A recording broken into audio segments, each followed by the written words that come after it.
tools, you can bring over to your own computer just the section at the resolution you're looking at. So you can imagine very high resolution is just a postage stamp of the entire image, or you can look at very low resolution of the entire image. And so that allows us not to crash your computer. Sure. Well, And hey, then, thanks. Yeah. Any other part of that question that you wanted to mention at all? see. And yeah, the false coloring part.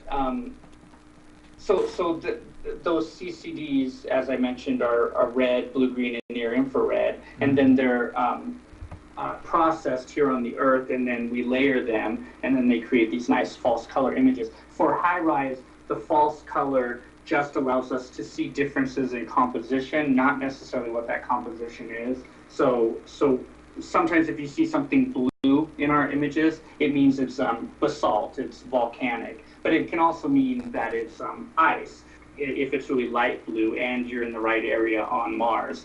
So CRISM, another camera on board the spacecraft, does a much better job of determining actual composition. And so we work together with these other teams to really view certain areas in great detail using all of our cameras, and then we can tell a story about that particular area. Huh. Yeah. Yeah, and that I always wondered about me. I always wondered about it is they had to do the false color images, you know, with the rovers and with MRO and you know things like that. And I always wondered why don't they just send a color camera? I mean, a color sensor. Or I mean, what's the reasoning behind? I mean, because color sensors, color cameras, color images are, I mean, pretty common, aren't they? I mean, I'm just thinking from layman's point of view, you know. I mean, I've got my digital camera here on my desk, you know, and it's got probably a $2 little sensor in there that's color. And you would think can't they just put that on one of these rovers and have simple little low resolution color photographs?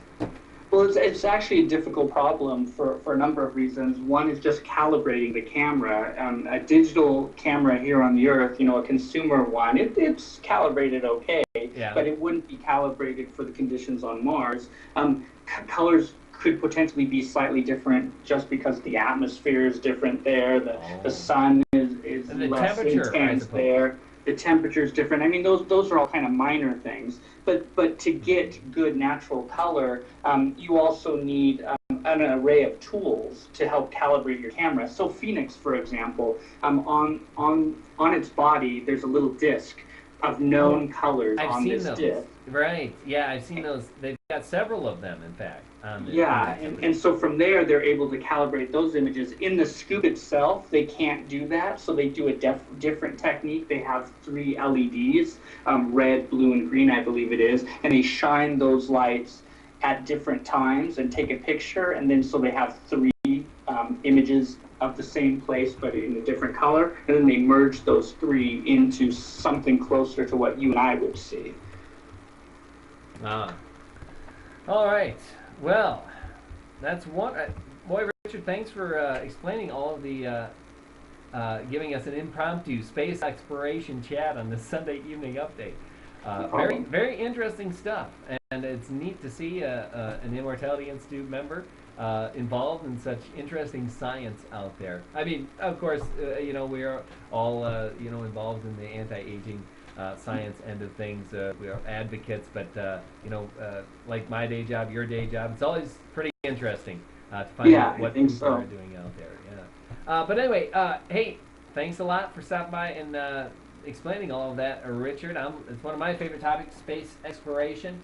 So, wonderful guest tonight, Richard Leis, the treasurer and director of the Immortality Institute. I'm going to hang up now, Richard. Have a good evening. Thank you. Thanks for all the information. That was wonderful. Yeah, wonderful. Richard, great guy. He's been on the Ustream chat, of course, before, and in the board meetings. You also hear him. He's been doing great work as the treasurer of the Immortality Institute. Thanks so much. At the end of every program, there's so much thanks to go around.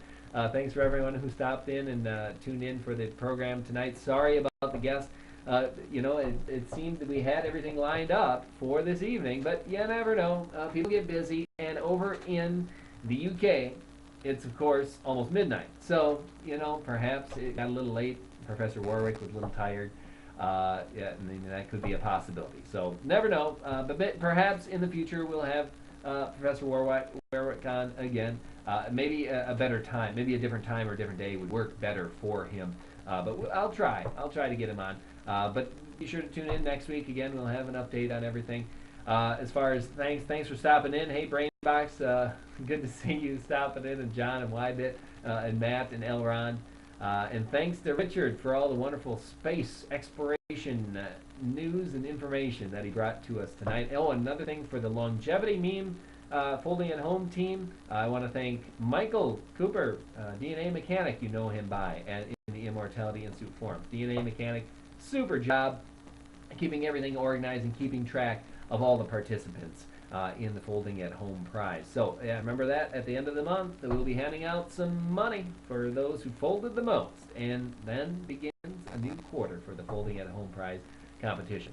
Okay, hey, yeah, that was a great topic, as Matt said too. Space exploration. Sorry, it was kind of impromptu. I could have had a few more things ready, I think, if I knew we were going to be talking about space exploration. But perhaps in the future we can do a little bit more detailed, non-impromptu interview of Richard, or perhaps some other space aficionados, right?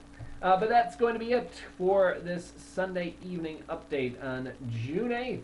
So thanks for stopping by, and again, next week, Sunday, June 15th, once again, another Sunday evening.